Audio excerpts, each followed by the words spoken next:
They were actually dismantling sections of the Berlin Wall today as jubilation spread across East and West Germany.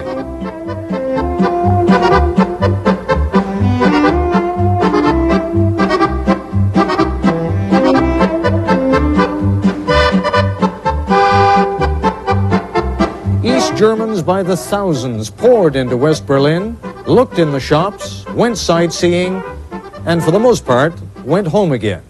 But will they stay? That's our story tonight.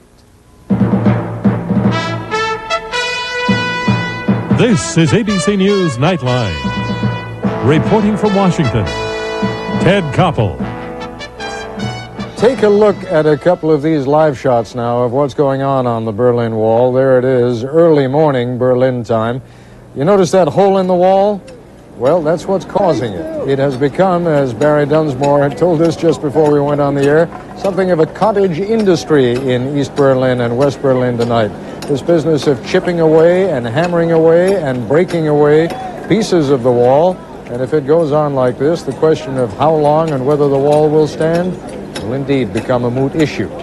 At times today, onlookers might have been forgiven for thinking that the entire population of East Germany was pouring into West Berlin in a sort of political hemorrhage. In point of fact, only 100,000 East Berliners took advantage of their newly granted freedom today, and curiously enough, they demonstrated that the East German government's gamble in allowing free passage may be paying off. Most, indeed almost all of those who passed through the Berlin Wall from east to west today were nothing more than day trippers. They came, they saw, they shopped a little, some of them, and then they went home again.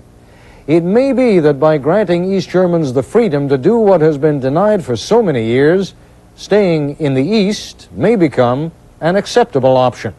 We'll be talking about that with the U.S. Ambassador to East Germany a little later. But first, another extraordinary day on both sides of the Berlin Wall.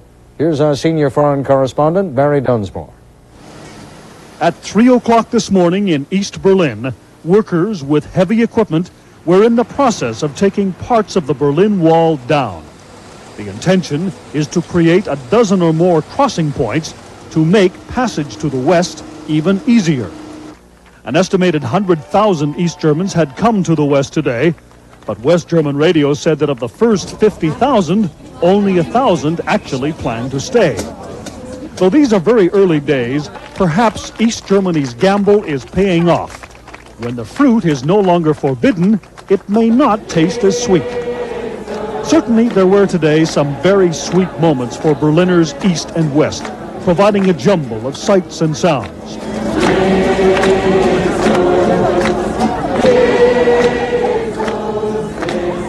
East Berliners started the day by lining up for visas, which they'd been told would be needed today. Before long, however, the police were swamped and the visa requirement was waived. East German border guards suddenly treated politely people they might once have shot for trying to go to the west. East Germans shed tears of joy. They drank champagne and sang drinking songs like, "Oh, such a day it is for us."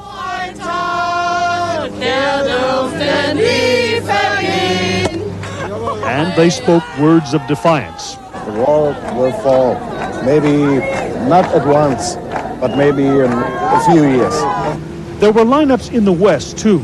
At the bank, where East Berliners qualify for a one-time only $50 gift from the Bonn government. This financed many a shopping spree today, though ultimately a lack of hard currency is likely to curtail a lot of East German foreign travel. While all the fun was going on in the West, East Germany's Communist Party Central Committee was adding the other elements to the East German gamble. Communist Party boss Krenz repeated to a rally of his faithful that there would be free elections with a secret ballot and a series of radical reforms, all designed to make people more inclined to stay. Members of the opposition group New Forum held one of their usual vigils at the Gethsemane Church in East Berlin tonight. Some had earlier gone to the west to take a look. And so we were today, the whole day in West Berlin. It was great, a very great feeling for us and for them too. New Forum, which is to become East Germany's first legal opposition movement, ought to be ecstatic with all that's happening. But perhaps it's another sign that Mr. Krentz is making an impression that they've joined his campaign to publicly persuade East Germans not to leave, at least not permanently. We only can tell to everybody to stay here and to work with us and to have the same hope as we, that we can change important and crucial things here. That actually was also a message at the huge rally outside West Berlin City Hall, addressed by West Germany's top leaders. Chancellor Helmut Kohl, who had broken off a visit to Poland, told the crowd, "We are and will remain one nation, and we belong together." Thus, the breaching of the Berlin Wall has put the whole issue of German reunification on the front burner. As might be expected, opinion is divided on the subject. The NATO Secretary General, who is German, is for it. Well, first of all, I think we are not yet there. But a united Germany as part of a united all Europe, I think, is one of the goals of this alliance. But this alliance, as Margaret Thatcher, is sure in no hurry for German reunification. I think you're going much too fast. Much too fast. You have to take these things step by step and handle them very wisely. Soviet spokesman Gerasimov today made no bones about Moscow's opposition to one Germany, nor did people from Europe's wartime generation. Let them visit Germany and their relatives the other side, but please keep them separated. I think that they're doing the wrong thing. I think while they're separated, we'll have no more wars. But once they get together again, God help us later on in life. All this talk of reunification is making the East German authorities nervous. At this point, they're not ready to get married, although for the right price, they probably would like to be good friends. Ted? Barry, we're going to be talking at some greater length a little bit later in the program, but give us a sense of some of the concrete steps that the East German government is taking. Just sort of list them for us, in addition to just letting everybody come and go. Yes, there are some very radical ideas, Ted, in addition to the fact that they're promising free elections. They're talking about separating the roles of the party and the government, about putting the security apparatus under the control of the parliament, and they have one or two other things that should make people pretty happy, including a guarantee of free press and freedom of assembly. All right, as I said, we'll be talking about all of those issues a little bit later in the program. When we come back, however, is the communist government running the show in East Germany, or is it being run by it? That will be among the questions addressed by the U.S. Ambassador to East Germany, Richard Barkley, in his first interview since the recent dramatic changes began. This is ABC News Nightline, brought to you by Ford. Take a close look at Ford Aerostar, and this is what you're likely to see. Because with all its capability, like more available V6 horsepower than any minivan, standard rear anti-lock brakes, and remarkable towing ability, people who own Aerostars really use their Aerostars. Oh, you'll occasionally see one standing still. Not that Aerostar ever needs to take a break, but sometimes its owners do. See your dealer about option package savings on 1990 Ford Aerostar. Picture yourself. That's my shirt. With the style that comes through. Picture yourself. Picture yourself. Yeah, but it looks better on us. Picture yourself in Van Heusen. I like my bottom line. I hate wasting time. I like my MCI. I get more. I like my MCI. Hey, look. A money store grand opening right here in Nashville. We're looking for a second mortgage loan. Let's go inside. You're not Phil Rizzuto. I'm the manager. But that may be Phil calling now from Money Store headquarters. Hello, Money Store. Ready for your grand opening? You bet. Don't forget our low fixed rates and quick approval. We're so sure our second mortgage loans are the best, we're offering a money-back guarantee. For details, call our local toll-free number, 1-800-LOAN-YES. America has said yes to You Can Rent. Why? You Can Rent always says yes. They say yes to everything for your home. You Can Rent said yes in a very big way. Our soft balls of fluff. You Can Rent said yes. And now, You Can Rent says yes to these fabulous products. Yours for as little as $9.99 per week. You Can Rent said yes. They even say yes to jewelry. You Can Rent. Over 200 locations nationwide. There's one in your neighborhood. Yes! On This Week with David Brinkley, in East Germany, the cry for democracy brings down the Iron Curtain and the eyes of the world are on it. Secretary of State Baker on what's to come Sunday. Richard Barclay has been U.S. ambassador to Communist East Germany for about a year, but has been observing events in East Germany since 1974, when he was a political officer at the U.S. mission in West Berlin. Since live transmission is not possible at this time of night from East Berlin, we took the opportunity to get the ambassador's first interview earlier this evening from the U.S. Embassy in East Berlin. Ambassador Barclay, is Egon Krenz leading the parade, or is he about to be run down by it? I think he's desperately trying to stay ahead of the parade, but the parade seems to be pushing him very hard. How hard may they push, and in your analysis, what is it that would have to happen before he would turn around and say, all right, you're going a little bit too far and too quickly? Well, I don't think anybody knows the answer to that. Obviously, the last month, it's only been hardly a month that he's been in office. He's moved very vigorously, I think, at almost a breathtaking speed. On the other hand, is obviously some of it seemed to be reluctantly done, and he was forced by the people on the streets and even by people within his own party to move more vigorously.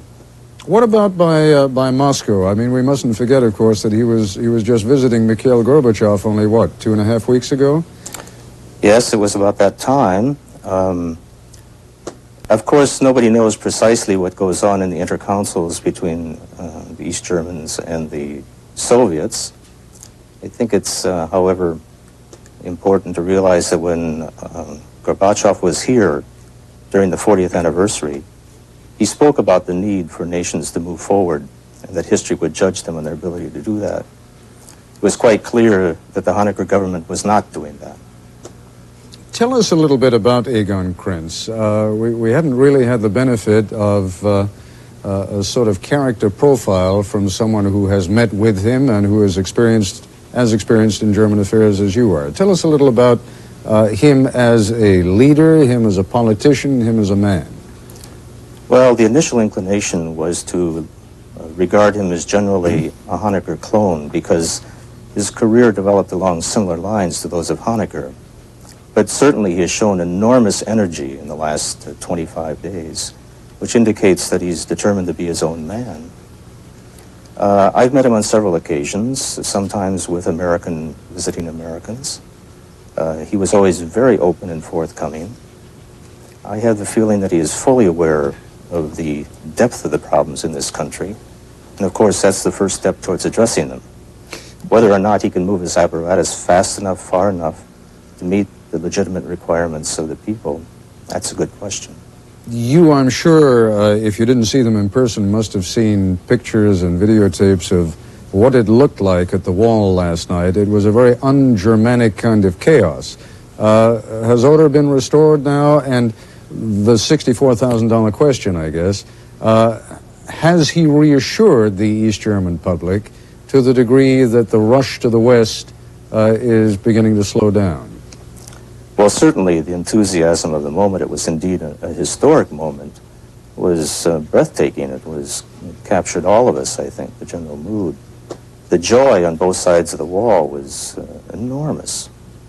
And obviously people had been waiting for a long, long time. After all, the kinship between the German people, particularly in East and West Berlin, is well established. The second part of your question, would you give that to me again? Sure. Well, the second part is really the tough part, and I guess Egon Krenz wants to know the answer more than anyone else in the world, and that is whether by throwing the doors wide open, he has now reassured his population that they don't have to go racing to the West, that they can sort of take a deep breath and look around, and maybe even stay home and leave whenever they feel like it. In other words, will this put a stop to this mass exodus which is bleeding East Germany dry? Obviously, a large number of people have been so disaffected and so depressed by the lack of movement in this country But I think they made a decision a long time ago to leave. I don't think those people will leave. But I think there's a lot of people here, after all, who are willing to stay. After all, this is where their homes are. But they want to see that there's going to be progress, that there's going to be some form of movement which would justify them staying on. I was impressed last night, for example, that the vast majority of people from the East Berlin that went to West Berlin said that they were coming back. They had to do their jobs in the morning. But they were enormously curious to see what was going on. So I think indeed it was a dramatic gesture and it might buy him some time. Of course, it'll depend on whether he's willing to make the next hard steps which indicate that the reform process and the democratization and pluralization will continue. A last question or two on that last point that you made. The key question, I guess, is going to be whether the elections that have now been promised are truly going to be multi-party elections, and what happens if the electorate says, as they did in Poland, for example, we don't want a communist government? Well, they've addressed that question. They promised that the elections would be free and open and that the ballot would be a secret ballot, which is terribly important in countries like this. And I think they've also, the party program, which they just announced tonight, indicated that, of course, that they will legalize a lot of other political groupings. Now, the question is, of course, is when the election would take place, who would compete in the election. In Germany, they say the devil lies in the details. I think that's something we should very much keep in mind. Is the division among the opposition, which is a phrase that has not been used for very long in East Germany now, is the division among the opposition such that Krenz might be able to hold on to power simply because the Communist Party is the only one that's really organized?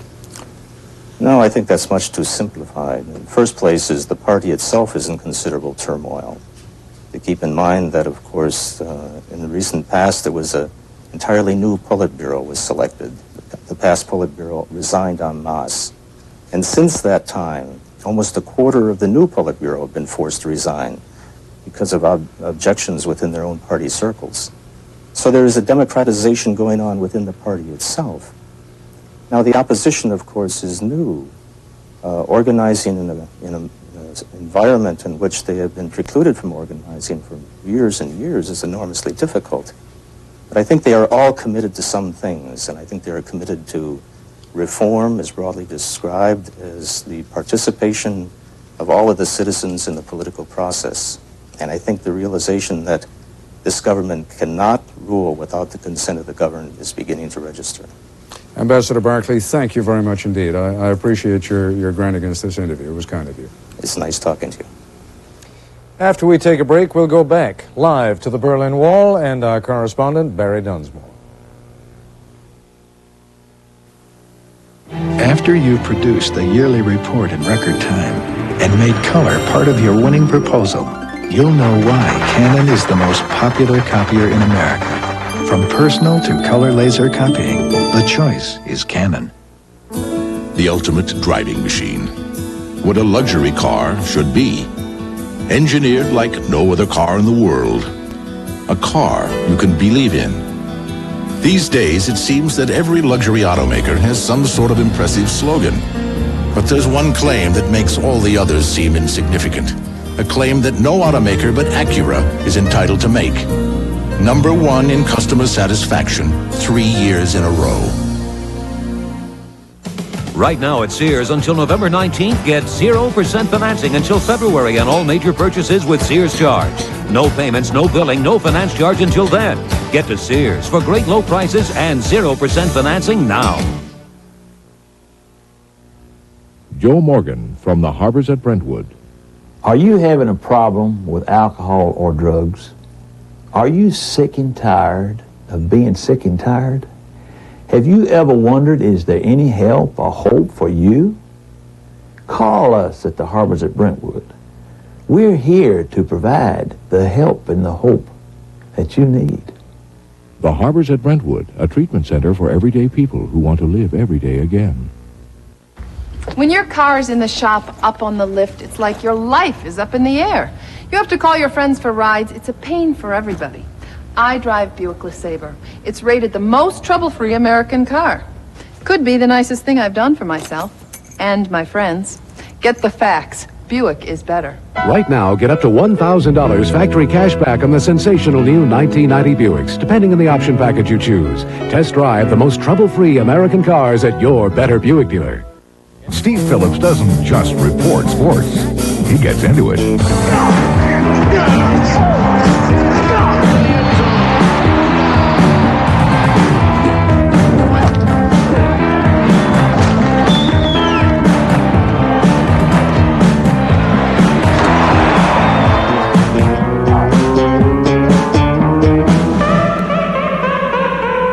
Steve Phillips, he's the sports guy on Channel 2 News.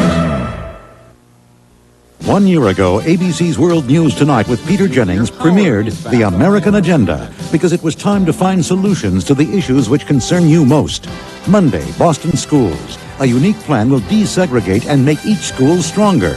A year of solutions. Watch Peter Jennings on ABC's World News Tonight, Monday.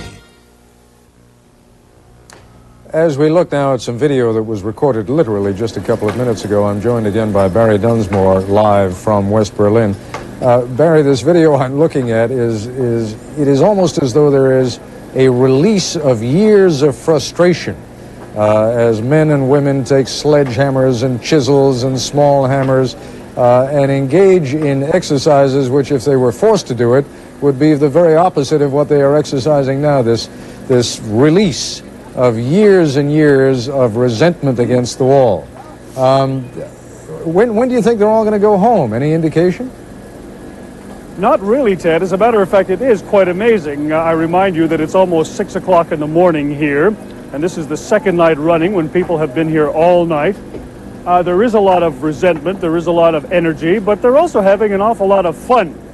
And I think they are behaving the way people might just behave, at least in terms of the behavior of the East Germans, if you've been put in jail for a long time. I think it's fascinating to hear how many of these people who lived in East Berlin have never been to West Berlin. A few have, but most have not. And yet it's been just there. They could smell it, they could hear it, they could almost feel it, and they could watch it every night on television, but they couldn't actually be there. Now they can, and of course that's going to be an incredibly emotional experience just to do it. Barry, for obvious reasons, our attention has been riveted on the symbol of the dividing line between the two Germanys, the wall. But I think it's fair to point out that for much of the last few weeks, most of the sort of new opposition was marching in the streets of Leipzig and Dresden, some miles from here. I don't want to throw a curveball at you here, but do you have any idea what's going on in those cities today? Well, one can assume from the information that we've been getting from the opposition groups that they are probably going to gear up for another one in Leipzig on Monday, although it may have some of the steam taken out of it. And as a matter of fact, this might be an interesting test or bellwether for how effective Mr. Krenz is being with his big gamble. Will there be another 500,000 out on the streets next Monday, or will that number have been reduced? My conversations with the New Forum people would lead me to believe that they're a little bit concerned about all the people leaving because they're committed to making East Germany work, and in order for it to do that, they need as many people as possible to stay. We were talking at the beginning of the program, Barry. You were enumerating for me a number of other steps that have been taken by the East German government today, steps which I must tell you sound rather significant and substantive rather than symbolic. But why don't you spend a couple of minutes analyzing them for us? Yes, before the Central Committee meeting began on Wednesday of this week, I chatted with a number of people both in the East and the West and talked about what is the most that could be expected from this meeting. And the interesting thing is that no one came even close to what has actually happened. They're talking about separating the party from the government. And as you know, in a communist state, that is a significant separation, what the Soviets are in the process of going through. They're also talking about having the security apparatus, which after all is the most hated group in East Germany, now under the control of the parliament. And it's supposedly going to be a real parliament, so presumably the security people will be under some kind of control. Is it then... I'm sorry, Barry, let me just interrupt for a second. Is it then theoretically possible that if they have free elections in East Germany, that you could have a non-communist parliament controlling the security apparatus, and by security apparatus do you also mean the military? It is not clear in the statement that I saw whether it would include the military or not. I had the impression that it was like the secret police and that particular group, the so-called Stasi, as they're called. They're obviously not very well thought of, and the fact that the parliament, if indeed it was a genuine parliament, would be in control would make a big difference. The other two big guarantees they're talking about, guarantees of freedom of the press and freedom of assembly. Two things which have never existed in East Germany. One other thing they also said today, which was interesting, and they denounced Erich Honecker for having made many mistakes. Barry, we've got about 45 seconds left in this segment. It's the end of the week. It has been an extraordinary week. Your principal thought as we come to the end of this week now? Well, I wouldn't have ever dreamt standing here on a Saturday morning or a Friday night, all the things that have possibly happened. And as we mentioned, I think last night, I think we can take encouragement from the fact that there are fundamental changes taking place in Eastern Europe, that a new military and political map of Europe is being drawn, and that it's a good thing that Mr. Bush and Mr. Gorbachev are getting together very soon to talk about how they can make the best of this. Because certainly the opportunity is there for there to be a much better world than the one we've been living in for the last 40 years. Barry, thanks very much indeed, and try to have a nice weekend. Thank you. We'll be back with a program note in a moment.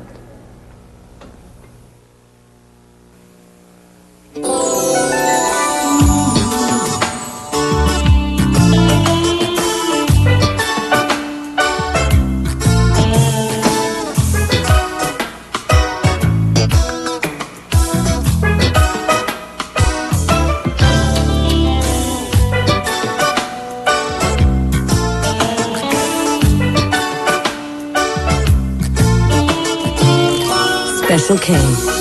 Lose the fat. Accidents happen. We can't stop them all, but we can have fewer, less serious ones, which would help lower car insurance costs. To do that, Allstate has combated drunk drivers and championed seatbelts, airbags, and anti-lock brakes. Allstate's committed to building a car insurance system everyone can live with. Succulent shrimp primavera. Juicy barbecued chicken. Luscious pot roast. Watching your cholesterol? Instead of saying goodbye to food like this, say hello to this. Stouffer's new right course. Baby, it's alright. Baby, it's right course. 11 great-tasting entrees with controlled amounts of cholesterol, fat, and sodium. Right course. One taste, and you'll know Stouffer's got it all right.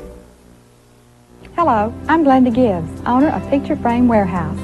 We are very pleased that Ralph McDonald, one of the nation's leading wildlife artists, has chosen Picture Frame Warehouse to introduce his latest print, Coming Home to Camden Bottom. Ralph McDonald will be at Picture Frame Warehouse in Rivergate on Saturday, November 11th from 2 to 5 p.m. Come see this beautiful print and visit with Ralph. Picture Frame Warehouse in Rivergate on Myatt Drive across from Major Wallaby's Restaurant. The new situation in Germany, what else, will be the topic on This Week with David Brinkley on Sunday. The guests will include Secretary of State James Baker, as well as government officials from West Germany and the Soviet Union. That's our report for tonight. I'm Ted Koppel in Washington. For all of us here at ABC News, good night.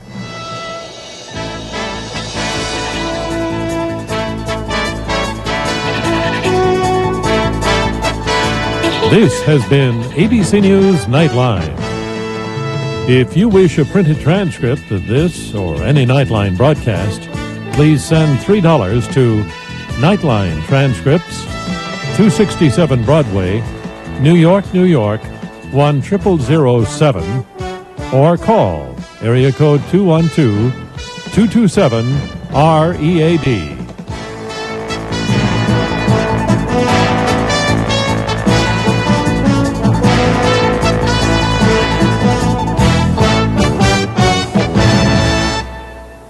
This has been a presentation of ABC News, where more Americans get their news than from any other source. Farrah Fawcett gives the performance of her career. They're my kids, and I love them, and I did everything in my power to save them. Emmy winner John Shea. You're a cold-blooded, vicious murderer. A special appearance by Ryan O'Neal. I'm the only one who can get her to tell the truth. Based on a true story, Small Sacrifices, Sunday.